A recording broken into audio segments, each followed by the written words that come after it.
한국당이 내건 경제청문회에 여야 각 정당의 반응이 엇갈립니다. 민주당과 바른미래당, 정의당은 한국당이 억지를 부린다는 입장인 반면에 한국당과 민주평화당은 민주당이 청문회를 받아야 한다고 압박합니다. 네, 여론은 반대가 55%로 찬성 31%를 크게 앞지른 것으로 조사됐습니다. 반대 여론이 높은 경제청문회를 내건 한국당, 이 문제가 앞으로 정당 지지도 흐름에 어떤 영향을 미칠지 궁금합니다. 숫자의 정치 더 여론에서 YTN 더 뉴스가 의뢰해 실시한 여론조사 결과 분석하겠습니다. 이택수 리얼미터 대표, 박시영 윈치코리아 컨설팅 부대표 자리하셨습니다. 안녕하십니까? 네, 안녕하세요. 안녕하세요. 자, 경제청문회 관련한 조사 결과부터 다시 한번 정리를 하고 얘기를 이어가겠습니다. 함께 보시죠. 자, 한국당이 요구한 경제청문회 응답자의 55.4%가 반대하는 것으로 나타났습니다. 찬성은 30.9%였고요. 모른다거나 응답하지 않은 비율은 13.7%였습니다. 응답자를 지지 정당별로 나누어서 살펴보겠습니다. 민주당 지지층의 결집도가 다소 높았습니다. 응답자 중 민주당 지지층의 85.9%는 반대했고 한국당을 지지하는 응답자는 68.2%가 찬성하는 것으로 나타났습니다. 정치 성향별로 나눠서 조사한 결과에서도 진보층의 반대 여론이 보수층의 찬성 여론보다 견고했습니다. 보수층에서의 반대 여론이 35.8%로 경제청문회를 정치 공세로 보는 시각도 보수층에서도 적지 않았습니다. 중도층은 전체 여론 구도와 비슷했습니다. 정치 성향별로는 중도층이 전체 여론과 비슷했다면 지역별로는 수도권과 충청권이 그랬습니다. 자, 결과를 좀 봤습니다. 찬성 30.9% 대 반대 55.4%. 대표님, 한국당이 이런 여론을 예상했을까요? 예상하지 못했을 것 같습니다. 일단 큰 틀에서의 결과는 55.4 대 30.9. 네. 예상과 크게 이제 다르지는 않은데 세부적으로 보면은 이른바 이제 보수층이라는 계층이라든지 아니면 한국당 지지층을 제외하고는 대부분의 계층에서 지금 반대하는 의견이 높게 나타났거든요. 네. 그것은 이제 이 한국당에서 내세운 명분이 이게 과연 진정성이 있느냐. 그동안의 국회 정상화라든지 국회 휴정에 따른 이 문호동 무임금 국민 소환제 이 여론이 굉장히 안 좋았었거든요. 네. 그렇기 때문에 결국에는 이 이슈조차도 국회를 지금 정상화하는데 오히려 이제 그 반대 요소로 작용시키기 위한 어떤 이슈 띄우기 아니냐 이렇게 본 계층들이 많았던 것 같아요. 네. 그래서 자유한국당이 예상치 못한 세부적인 그런 결론 응답들이 나온 것 같습니다. 예. 한국당 입장에서는 다른 것보다 보수층 내에서 35.8%나 반대를 하고 있다. 네. 이 부분이 좀 아팠을 것 그렇습니다. 같은데요. 그러니까 보수층에서 호응이 뜨겁지 않다. 예. 이렇게 이제 평가할 수 있을 것 같은데 지금 국회 공전 사태가 벌써 2달이 넘어갔지 않습니까? 예. 훌쩍 넘어갔는데 국민들의 어떤 비판 여론이 굉장히 따갑습니다. 그러니까 한국당 쪽에 초점이 좀 쏟아지고 있거든요. 비판 여론이. 이제 그러다 보니까 이걸 처음부터 예를 들면 국회 정상화 조건으로 이 문제를 경제청문회를 내걸었으면 네. 한국당의 진정성 이런 면을 평가해 줄 수도 있겠지만 그렇지 않았거든요. 처음에는 이제 패스트트랙에 대한 어떤 철회와 사과 이런 거에 집중되다가 갑자기 이제 협상이 잘 안 되니까 거기에 이제 더 얹혀서 이 경제청문회까지 들고 나왔거든요. 그러다 보니까 이게 진정성이 있기보다는 시간 끌기용, 지연 전술의 일환으로 정치 공세의 일환으로 이 문제를 들고 나온 게 아닌가. 국민들이 좀 그렇게 받아들이는 것 같습니다. 그러면 계속 이 주장을 이어가면 또 여론 지형은 더 나빠지지 않겠습니까? 저는 만약에 오늘 이제 그 바른미래당 의원총회도 하고 민주당 의원총회를 하는데 여야 사당이 합의를 해서 만약에 국회 문을 연다, 한국당만 반대한다. 만약 이 국면이 지속되면 지속될수록 한국당은 좀 더 고립될 거고 국민들의 평가는 더 냉담해질 거다. 저는 그 한국당한테 불리할 것이다 이렇게 보여집니다. 이런 상황에서 여권이 양보할 가능성은 어느 정도 있다고 보십니까? 일단 여론 자체가 한국당에 좀 불리한 형태로 나타나고 있기 때문에 이른바 개문발차라고 하는 한국당을 이제 배제하고 다른 정당들이 이제 국회를 여는 것에 대해서 좀 자신감을 가질 수 있는 결과들이 나오고 있는 것 같습니다. 그런 차원에서는 한국당에는 좀 불리한 그런 지표가 아닌가 싶습니다. 네. 아무튼 그동안 국회 공전이 장기화돼 왔고 아직도 결론이 안 났습니다. 이런 상황 속에서 정당 지지도 어떻게 나타났는지 확인해 보겠습니다. 네. 6월 2주차 정당 지지도를 보면 더불어민주당이 0.5%포인트 전주보다 상승해서 41%를 나타냈고요. 자유한국당도 소폭 올랐습니다. 31%. 두 정당 간 지지율 격차는 10%포인트 차이를 유지했습니다. 정의당과 바른미래당 작은 변화가 있었습니다. 그리고 민주평화당도 거의 비슷한 수준을 유지했고요. 무당층이 소폭 줄어든 것이 눈에 들어옵니다. 자, 한국당이 오히려 올랐습니다.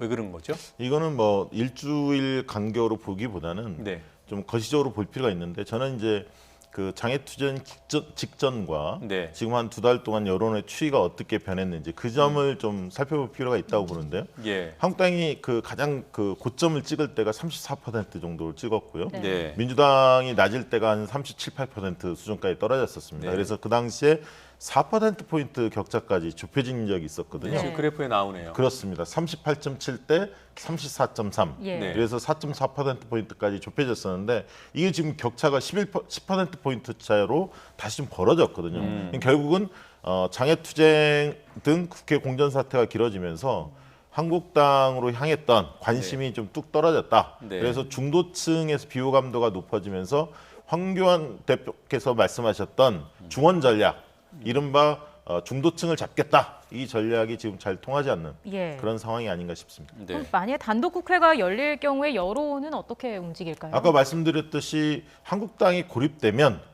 집도끼는 이미 많이 결집돼 있거든요. 30% 안팎으로 보수층의 집도끼는 확실히 결집돼 있는데 네. 중도층이 외면하기 시작하면요. 한국당의 약지지층은 동요하게 돼 있습니다. 이러다가 집권하기 어렵게 되겠는데라는 예. 의구심이 형성될 수 있거든요. 그렇기 때문에 지금은 황교안 대표께서 통 큰 결단을 좀 해야 할 시점이 아닌가 예. 저는 그렇게 생각합니다. 네, 여론조사 기관별로 보면은 한국당의 지지도가 지금 리얼미터 조사하면 이제 30% 초반대로 나오고요, 30%고 안팎으로. 그리고 다른 데를 보면은 20% 초반대로 나와요. 이게 약 네. 크게 보면 약 10% 포인트 차이가 나는데 네.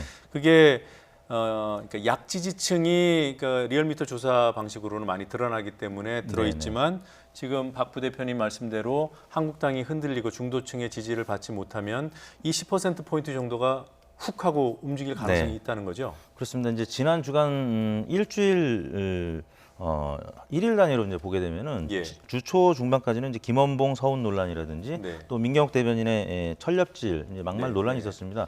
그때까지는 사실 오히려 자신의 지지층, 그러니까 집도끼는 결집하는 현상을 나타냈었는데 네. 주 후반에 이제 기억하시겠습니다만 이완영 의원의 이제 의원직 상실형, 네. 그다음에 홍문종 의원이 이제 탈당을 시사하면서 대한애국당 공동대표로 이제 간다는 소식이 전해졌죠. 네. 그래서 집토끼가 오히려 이제 분열을 하고 네. 산토끼는 떠나가는 형국이 지금 될 가능성이 있기 때문에 이번 주 아까 이제 보셨습니다만 바른미래당의 지지율은 또 올랐거든요. 네. 한국당이 외연 확장을 못하면 그게 바른미래당으로 갈 가능성이 충분히 있기 때문에 한국당으로서는 좀 지금 상황이 오히려 기회 요인보다는 위기 요인이 좀 더 큰 상황이 아닌가 싶습니다.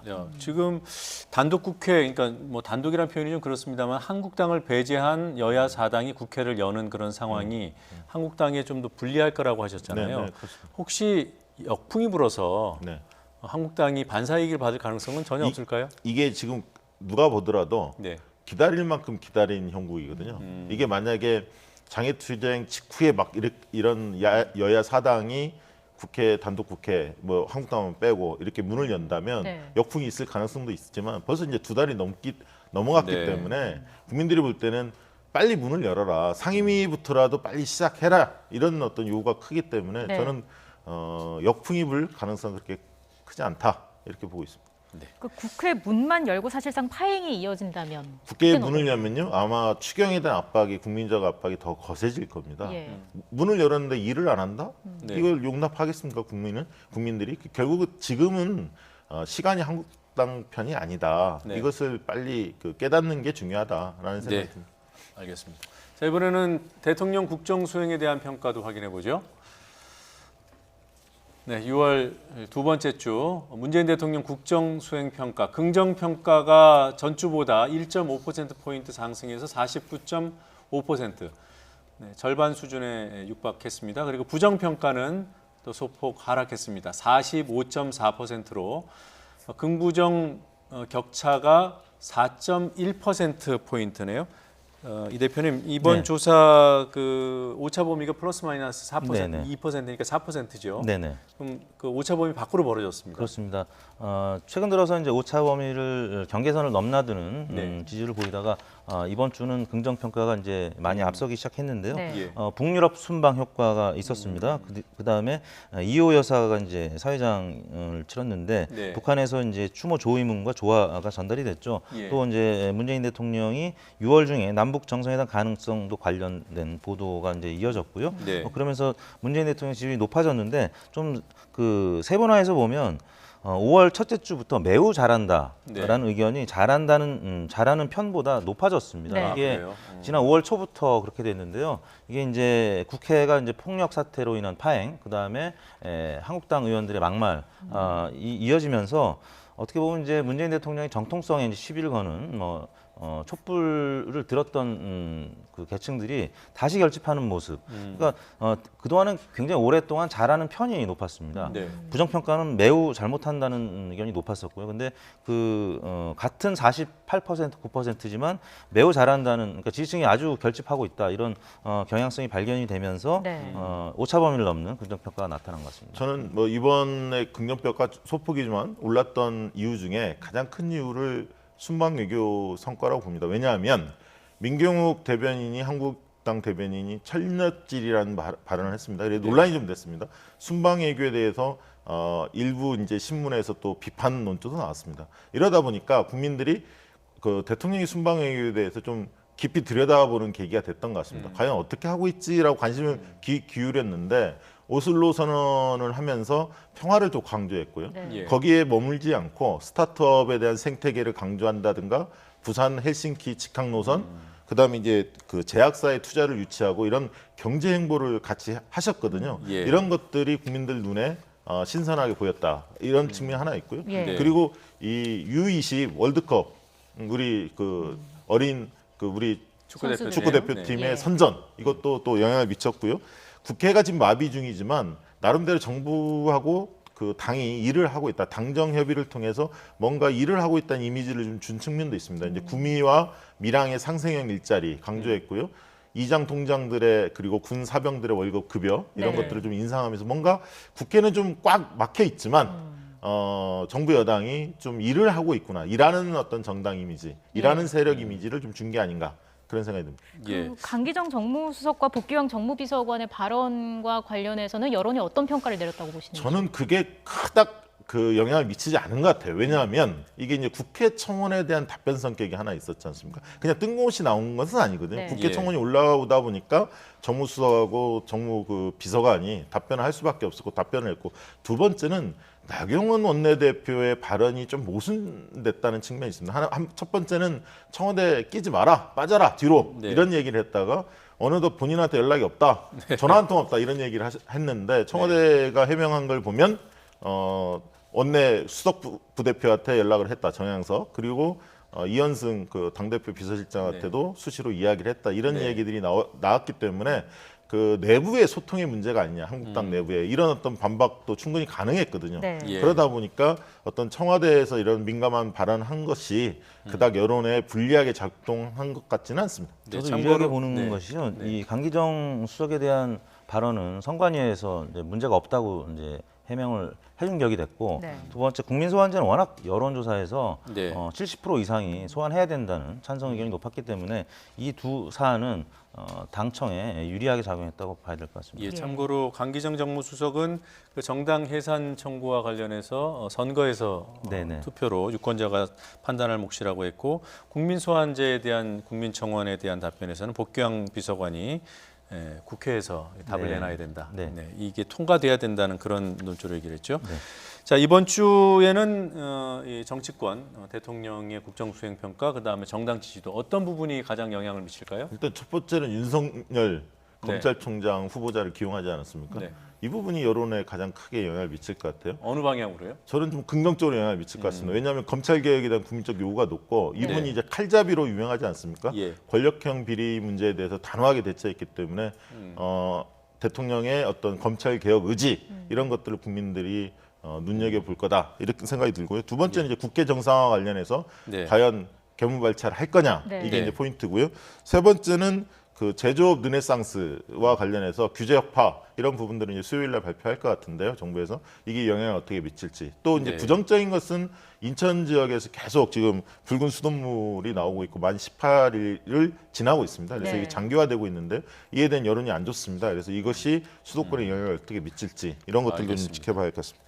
이 대표께서 간단하게 이 윤석열 그 검찰총장 네. 후보자 이 지명이 지금 박 부대표님처럼 네. 이렇게 긍정적인 여론 흐름을 만들어낼지 네. 어떻게 분석하십니까? 저도 이제 긍정적으로 영향을 미칠 것 같은데요. 사실 지금 검경 수사권이 갈등을 이제 계속 빚고 있지만 예. 경찰보다는 검찰에 대한 불신이 여론조사를 해보면 그동안에 나타났던 좀 결과를 보면 검찰에 대한 불신이 훨씬 컸기 때문에 네. 거기에 대한 개혁의 요구는 국민들이 높은 편입니다. 그래서 그런 부분을 알고 있었기 때문에 일부 또 임명에 좀 영향을 미친 것이 아닌가 싶습니다. 알겠습니다.